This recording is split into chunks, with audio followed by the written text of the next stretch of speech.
10वीं जमात के नताइज जारी कर दिए गए हैं। वज़ीर तालीम सबिता रेड्डी ने यह नताइज जारी किए। निर्मल ज़िला सर फहरिस्त रहा, जहाँ 90% तलबा कामयाब करार दिए गए हैं। विकाराबाद ज़िला सबसे आखिर रहा, जहाँ पर 59.46% तलबा कामयाब करार दिए गए। जारिया साल 10वीं जमात के नताइज में रेगुलर तलबा का नतीजा 86.80% रहा। 88.53% तालिबात और 84.63% तलबा ने कामयाबी हासिल की। सबिता रेड्डी ने बताया कि इन इम्तहानात में नाकाम होने वाले तलबा के लिए 14 जून से एडवांस सप्लीमेंट्री इम्तहानात का आगाज़ किया जाएगा। उन्होंने बताया कि ये इम्तहानात 22 जून तक जारी रहेंगे। इम्तहानात के औकात सुबह 9:30 बजे ता 12:30 बजे दोपहर होंगे।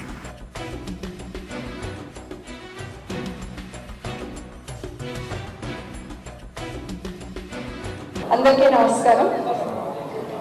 డైరెక్టర్ గారు దేవసేన గారికి, అదేవిధంగా కృష్ణారావు గారికి, రమణకుమార్ గారికి, మా విద్యాశాఖకు సంబంధించిన ఎస్ఎస్సి బోర్డుకు సంబంధించిన అధికారులందరికీ, విద్యాశాఖకు సంబంధించిన అధికారులందరికీ కూడా ఈ 10th ఎగ్జామ్స్ కండక్ట్ చేయడంలో భాగస్వామ్యమైన జిల్లా కలెక్టర్స్కి కానివ్వండి, అదేవిధంగా మా సెక్రటరీ గారు కరుణ గారికి, జిల్లాకు సంబంధించిన పోలీస్ డిపార్ట్మెంట్కి, రాష్ట్రంలో ఉన్న పోలీస్ డిపార్ట్మెంట్ అందరికీ, అదేవిధంగా postal department, medical and health, RTC అన్ని డిపార్ట్మెంట్స్ అందరికీ కూడా ప్రత్యేకంగా ధన్యవాదాలు తెలియజేస్తున్నాను. సక్సెస్ఫుల్గా 10th ఎగ్జామ్స్ పూర్తి చేసిన సందర్భంగా ఎగ్జామ్స్ పూర్తి చేయడమే కాదు, రిజల్ట్స్ అనౌన్స్ చేయడంలో కూడా భాగస్వామ్యమైన అందరికీ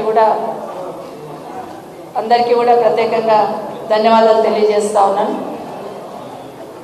ఈ ముఖ్యంగా ఈ కార్యక్రమాన్ని పిలిచేసిన మా మీడియా సోదరులకి, ఎలక్ట్రానిక్ అండ్ ప్రింట్ మీడియా సోదరులకి అందరికీ కూడా ధన్యవాదాలు తెలియజేసుకుంటూ 10th ఎగ్జామ్స్ మనము ఏప్రిల్ 3 నుండి కండక్ట్ చేసుకోవడం జరిగింది. మన రాష్ట్రంలో దాదాపుగా 4,84,370 మంది స్టూడెంట్స్ హాజరు కావడం జరిగింది.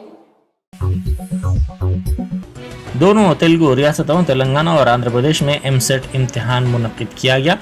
28,685 तलबा ने सुबह में और 28,892 तलबा ने दोपहर के इम्तिहान में शिरकत की, जिसके लिए वसी तर इंतजाम किए गए थे।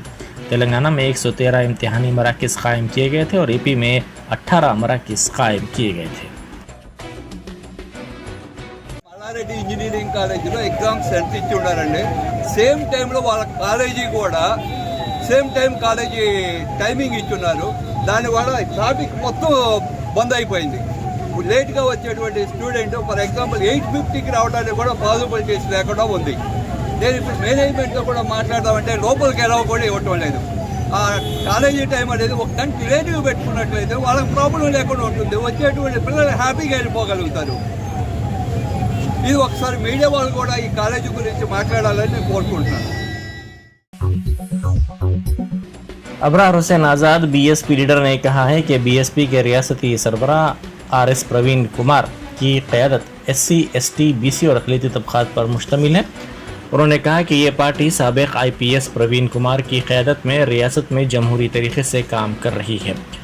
उन्होंने BRS MLA बालराज की जानिब से BSP के कायदीन के ख़िलाफ़ किए गए नामुनासिब रिमार्क्स की मज़म्मत की और कहा कि अगर बालराज BSP कायदीन से मुताल्लिक़ अपनी ज़बान को काबू में नहीं रखेंगे तो पसमानदा तबक़ात और अक़लियतें उन्हें इंतख़ाबात में सबक सिखाएंगे। उन्होंने कहा कि प्रवीण कुमार पार्टी को मुस्तहकम करने के लिए गाँव-गाँव घूम रहे हैं। उनके पास पसमानदा तबक़ात और अक़लियतों की तरक्की का मनसूबा है। एक ही बात का मुतालबा करते हैं कि बीएसपी पार्टी बहुत ही अखलाक के साथ, अदब के साथ और तरीक़े के साथ आगे बढ़ रही है तेलंगाना में। अगर हमको हमारे जज्बात को नुकसान पहुंचाने की या हमारे जज्बात को उभारने की कोशिश करेंगे तो फिर एक एक के घरों में हम जो है ना राष्ट्र और पे बहुजन समाज पार्टी के तमाम SC, ST, BC माइनॉरिटी पूरे एक साथ मिल करके हम आपको जो है ना घेराव करेंगे और आपका रास्ता तंग करेंगे।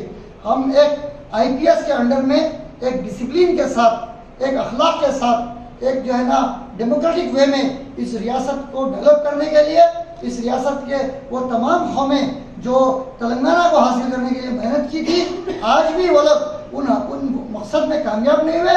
उसी मकसद को कामयाब दिलाने के लिए डॉक्टर आरएस प्रवीण कुमार ने अपने 6.5 साल मियाद को रिजाइन करते हुए अवाम के दरमियान में आए। रियासत में 3 ओहदे होते हैं जो सबसे मोतबर होते हैं, एक सीएम, एक प्रिंसिपल सेक्रेटरी और एक डीजीपी। वो ओहदा जो डीजीपी का उनको मिल सकता था उसको लात मार के, ठोकर मार के वो अवाम के दरमियान में आके वो रास्तों में घूम रहे हैं। ऐसे वक्त ऐसे शख्स की कुर्बानी को जमाना याद रखेगा। एक अम्बेडकर साहब को दुनिया याद करती है, आने वाले मुस्तकबिल में RS परवीन कुमार साहब को दुनिया याद करेंगी। तो हम ऐसे शख्स को सलाम करते हैं और ऐसी जबान दराज करने वालों को ये चेतावनी देते हैं कि अपनी जबान को अपने हलफ में दायरे में रखें। जय भीम, खुदा हाफिज। कर्नाटक में 224 असेंबली हलकों के लिए आज वोट डाले जा रहे हैं। रियासत भर के 58,545 पोलिंग मराकज़ पर राय दही का इंतजाम किया गया है। 2,615 उम्मीदवार अपनी किस्मत आजमाई कर रहे हैं। 5,31,33,054 राय दहिंदे वोट डाल रहे हैं, जिनमें 2,67,53,000 मर्द और 2,64,74,000 खवातीन के अलावा 4,927 तीसरी जिन्स से ताल्लुक़ रखने वाले हैं। रियासत में 11,71,558 नौजवान राय दहिंदे हैं, जबकि 12,15,920 राय दहिंदे ऐसे हैं जिनकी उम्र 80 साल से ज़ायद है। पोलिंग के सिलसिले में पुलिस और नीम फौजी दस्तों का वसीतर बंदोबस्त किया गया है।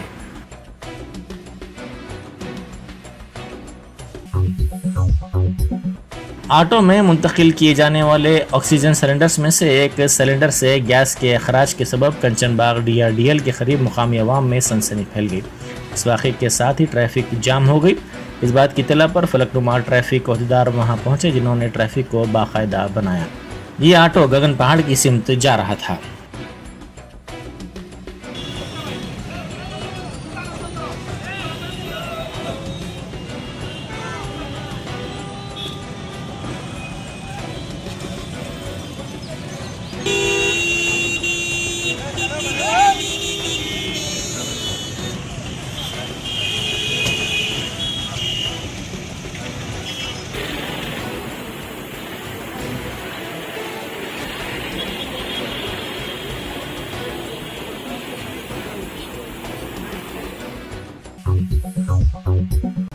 बस में सीट के मसले पर मामूली बहस व तकरार के बाद एक सब इंस्पेक्टर पुलिस ने मुस्लिम लड़की को बस रुकवा कर तमाचा रसीद कर दिया, जिसके बाद इस पुलिस अहदेदार के खिलाफ कार्रवाई करने का मुतालबा करते हुए मुस्लिम नौजवानों ने बड़े पैमाने पर धरना दिया।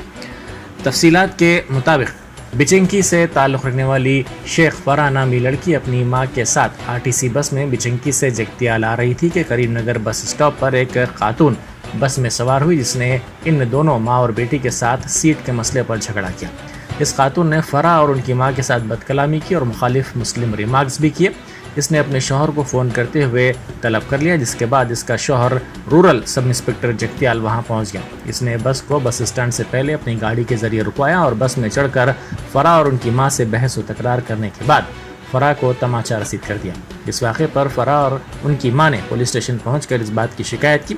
इस वाक़े पर बरहम मुस्लिम नौजवानों ने SI के खिलाफ कार्रवाई करने का मुतालबा करते हुए एहतजाज किया और नारेबाजी भी की।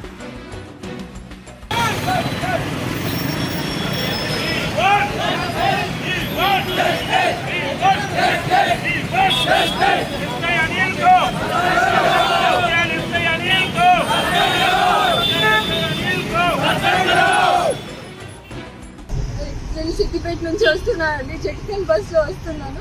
డైరెక్ట్ జగిత్యాల బస్సు వచ్చేటప్పుడు కరీంనగర్ బస్ స్టాండ్లో ఒక ఆమె ఎక్కింది. ఆమె 5 సార్లు ఎక్కింది, దిగింది. అన్ని సీట్లు ఖాళీ ఉండగా కూడా నా పక్కనే వచ్చి కూర్చుంది. నేను మా అమ్మ కూర్చున్న తర్వాత అటు జరగండి అని చెప్పింది. పిండం మొత్తం వేడిగా ఉంది, చల్లారగా అటు జరుగుతా. అమ్మ ఇప్పటికైతే కూర్చో అంటే కూర్చునే ప్లేస్ ఉంది, ఆయన ఆమె పెట్టుకోవాలని పెట్టుకుంది. ముస్లిమ్స్ లంజలు ఇంతే, ముస్లిమ్స్ పిచ్చకొండలు ఇంతే అని గలీజ్గా పూజలు చెప్పింది. నాకు అది తెలీదు, నేను ఏమనలేదు. మీరు ఎడ్యుకేటెడే కదా, మీరు ఎలా తిడతారు అలా అని చెప్పేస్తే వెనకకెళ్ళి కూర్చున్నాక తర్వాత అలా ఆయనకి ఎవరికో ఫోన్లు చేసి మమ్మల్ని తిట్టింది. ఎవరిని పట్టించుకోలేదు. బస్సు వాళ్ళందరూ ఆమెకే సపోర్ట్ చేస్తున్నారు. తిట్టకని ఏమేమో అంటున్నారు. మాకు అంత ఏం అర్థం అవ్వట్లేదు. మాది మేము ఉన్నాం. సడన్గా జగిత్యాల రీచ్ అవ్వగానే ఫోన్లు చేస్తుంది ఆమె. మేమంతా పట్టించుకోలేదు, ఎంత ఇష్టం అది, ఎందుకంటే మేము ఏం అనలేదు కాబట్టి. జగిత్యాల బస్ డిపో దగ్గరికి అక్కడ స్టేజ్ లేదు, ఏం లేదు. అక్కడ ఎవరు దిగే వాళ్ళు కూడా లేదు. పోలీస్ కారు అడ్డం పెట్టేసి 2 మగవాళ్ళు లోపలికి వచ్చారు. ఒకరు సివిల్ డ్రెస్లో ఉన్నాడు, ఒక అతను పోలీస్ డ్రెస్లో యూనిఫామ్లో ఉన్నాడు. మేము యూనిఫామ్ని చూసి వాళ్ళే కావచ్చు అని ఏమో మా మమ్మీ సార్ సార్ ఆయన మాట్లాడుతుంది. సార్ మీకు అంతా ఉంటే బస్ స్టాండ్లో దిగినాక పోలీస్ స్టేషన్ తీసుకెళ్ళి మా తప్పు ఉంటే అరెస్ట్ చేయండి అని ఏమేమో మాట్లాడింది. నేను ఎక్స్ప్లెయిన్ చేస్తున్నాను, మీ ఆమెనే పిచ్చకుండా అని ఏదో తిట్టింది అని చెప్పాను. చెప్పాక ఏంటిది లంచ్ అని చెప్తే నువ్వు రికార్డ్ చేస్తున్నావా అని అన్నాను. అంటే అవును రికార్డ్ చేస్తున్నా అని అంటే నా ఫోన్ లాక్కొని పగలు కొట్టేసి వాళ్ళ దగ్గరనే ఉంది నా ఫోన్ హ్యాండ్ పట్టుకొని నా చెడ పట్టుకొని బస్కి చౌరస్తా దగ్గర తీసుకొచ్చి నన్ను కింద పడేసి చెవుల మీద రెండు కొట్టి కడుపులో పోలీస్ షూ ఎలా ఉంటుందండి ఆ షూతో 3 times నన్ను 500 మెంబర్స్ నన్ను అలా కొడుతున్న ఎవ్వరు మధ్యలోకి రాలేదు. అతను పోలీసు అని నాకే తెలియదు, అతను ఎవరో కూడా నాకు తెలియదు. ఇప్పుడు తెలిసిందంట ఇక్కడ 2 టౌన్ ఎస్ఐ అంట అనిల్ కుమార్ అని నాకు తెలియదండి, ఇప్పుడు తెలిసింది. డిఎస్పీ ఆఫీస్కి వెళ్తే అక్కడ కూడా న్యాయం జరుగుతలేదు. 1.5 గంట నుంచి నేను ఇలా షివర్ అవుతూ ఇది ఫ్లడ్ పోతూ అక్కడ ఉంటే కూడా డిఎస్పీ సార్ వచ్చారు. ఇప్పుడు వెనుక వాళ్ళ కార్ వచ్చింది, ఆ కార్కి నెంబర్ కూడా లేదండి, నెంబర్ ప్లేట్ కూడా లేదు. అలాంటి కార్ మన ఎస్ఐ అనిల్ కుమార్ వేసుకొని వచ్చారు. Police station SI Anil Kumar करते हुए उसको भेजा तरीके से मारा है, पेट में लात लेके मारा है और सेलफोन फोड़ दिया है। लिहाजा कोरोटने की नौजवान पूरे आज अम्बेडकर चौरस्ता बस स्टैंड पर हजारों की तादाद में जमा हुए और मुतालबा कर रहे हैं कि फौरन रूरल एसआई अनिल को सस्पेंड और सर्विस रिमूव किया जाए। ये हमारा डिमांड है हुकूमत के आला अहदेदारों से। ये जो हरकत है ये बिल्कुल गलत है, ये बहुत ही अफसोसनाक वाक़या हुआ है। सब मिलकर मजम्मत करते हैं। लिहाजा फ्रेंडली पुलिस का दावा करते हुए ऐसी हरकत करना पुलिस वालों के लिए नाज़ेबा है हुकूमत से, और पुलिस के लिए एक बहुत बड़ा धब्बा है। एसओटी बालानगर ने आईपीएल सट्टेबाजी का रैकेट बेनकाब करते हुए टोली के अफराद को गिरफ्तार कर लिया। पुलिस ने बताया कि इनके पास से भारी रकम जब्त की गई। पुलिस ने कहा कि टोली में शामिल अफराद मुल्क में जारी आईपीएल मैचेस की बिटिंग कर रहे थे और मुख्तलिफ जराए से बिटिंग वसूल कर रहे थे।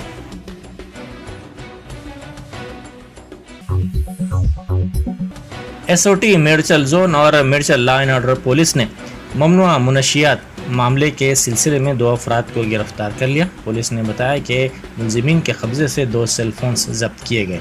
पूछताछ में मुलजिमीन ने पुलिस को बताया कि 2 साल पहले वो गोवा गए थे, जहां से वो ये कारोबार कर रहे थे। రెండు సెల్ ఫోన్లు సీజ్ చేయడం జరిగింది, ఒక మోటార్ సైకిల్ కూడా సీజ్ చేయడం జరిగింది. ఫర్దర్గా ఆయనను విచారించగా ఒక 2 సంవత్సరాల కిందకు గోవాకు టూర్ వెళ్ళాడు. అక్కడ ఢిల్లీ నివాసి అనే జిన్ని అని పరిచయం అయ్యాడు. అక్కడ డ్రగ్స్కి అలవాటు పడి తర్వాత ఏం చేసిందంటే ఆ జిన్నితోటి పరిచయం పెంచుకొని జిన్ని అనేటోడు ఢిల్లీ నివాసి అక్కడికి వెళ్ళి ఆ డ్రగ్స్ ఆయన దగ్గర పర్చేజ్ చేసి ఇక్కడ నీడీ పర్సన్స్కి అమ్మడం సురువెట్టిండు. అయితే వాళ్ళని కూడా విచారిస్తున్నాము ఎవరెవరి కమ్మిలో. ఇప్పుడు ఆయన అరెస్ట్ చేసి కోర్టులో ప్రొడ్యూస్ చేస్తాము. ఈ 41 గ్రామ్స్ డ్రగ్స్ మరియు 2 సెల్ ఫోన్లు, ఒక స్కూటీ రికవరీ చేయడం జరిగింది. ఈ ఆపరేషన్లో పాల్గొన్న ఎస్ఓటీ టీం జేమ్స్ బాబు మరియు వాళ్ళ సిబ్బందికి మరియు మేడ్చల్ ఇన్స్పెక్టర్ గారు మరియు ఎస్ఐ సత్యనారాయణ గారు కూడా మా సిపి గారు మరియు మా డీసీపీ అందరూ కూడా అభినందనలు తెలిపి వాళ్ళను మంచి రివార్డుతో సత్కరిస్తారని తెలియదు. पहाड़ी शरीफ पुलिस स्टेशन के हुदूद में एक नौजवान ने खुदकुशी कर ली। पुलिस ने बताया कि 23 साल मोहम्मद अजहर साकिनी यूसुफ नगर टप्पा चबूतरा पेशे के एतबार से ऑटो ड्राइवर थे। कल सुबह की अवलिन सातों में वो सूफिया बख्श के साथ जलपल्ली इलाके में पहुंचे। सूफिया बख्श का ताल्लुक तीसरी जिन्स से है। इन दोनों में किसी बात पर बहस व तकरार हुई, जिसके बाद नौजवान ने कमरे में जाकर फांसी ले ली।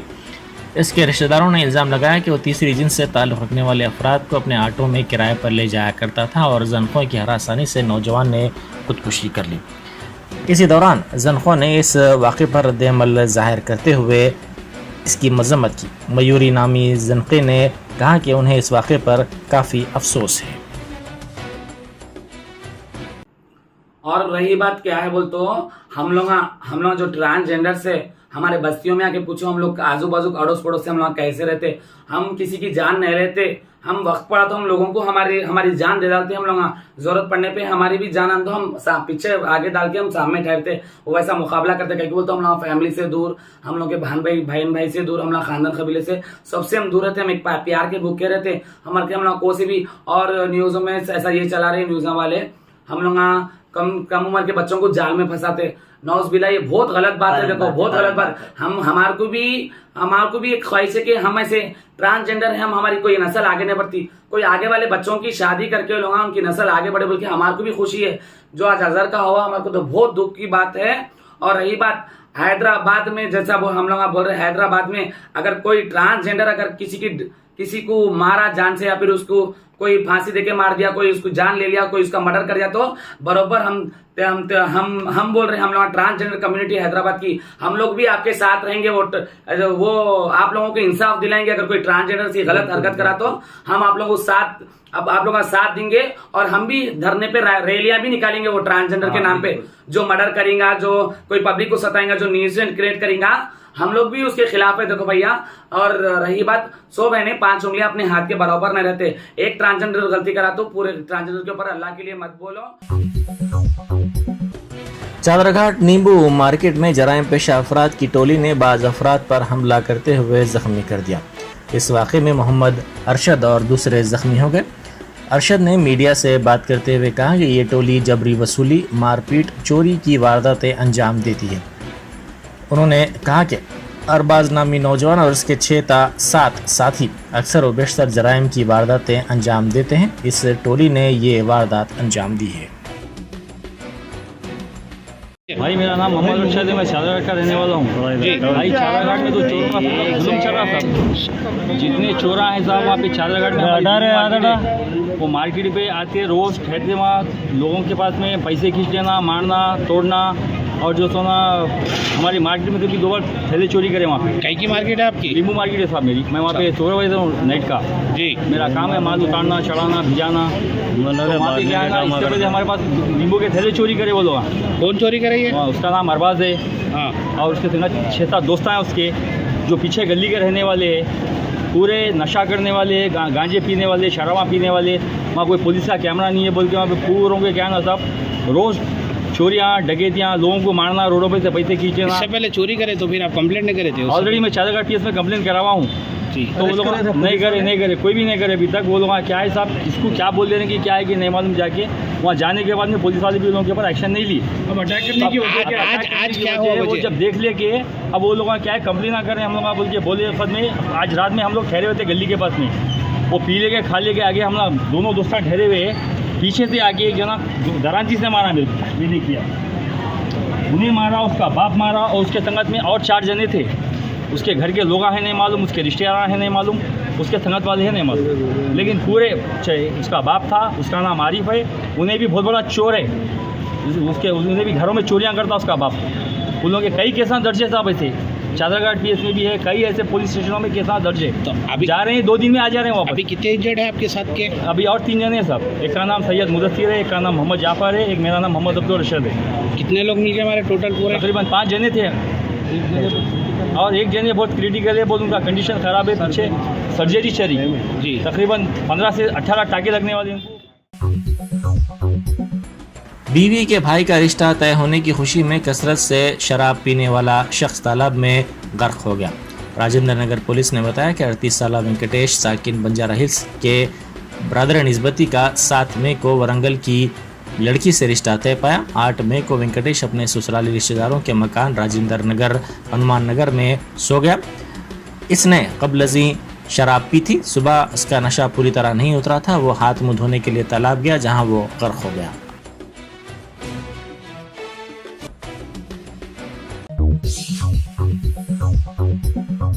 Germanton super speciality hospital, doctor Mir Jawad Zar Khan, senior experienced orthopaedic surgeon, bone fracture, joint replacement, hip replacement और स्पाइन सर्जरी कामयाबी से अंजाम दे रहे हैं। इसके अलावा neuro surgery, cardiology, gynaecology, dental, general medicine, dialysis और फिजियोथेरेपी जैसे शोबाजात में इंतहाई कामयाबी के साथ वाजबी फीस में इलाज किया जा रहा है। शेयरिंग और प्राइवेट रूम्स। अस्पताल में 24 घंटे MRI, CT scan, 2D digital X-ray, ultrasound, operation theatre, ICU और लैब की सहूलत दस्तयाब है। आपकी उम्मीदों के ऐन मुताबिक Germanton super speciality hospital, pillar number 150, Attapur, Hyderabad.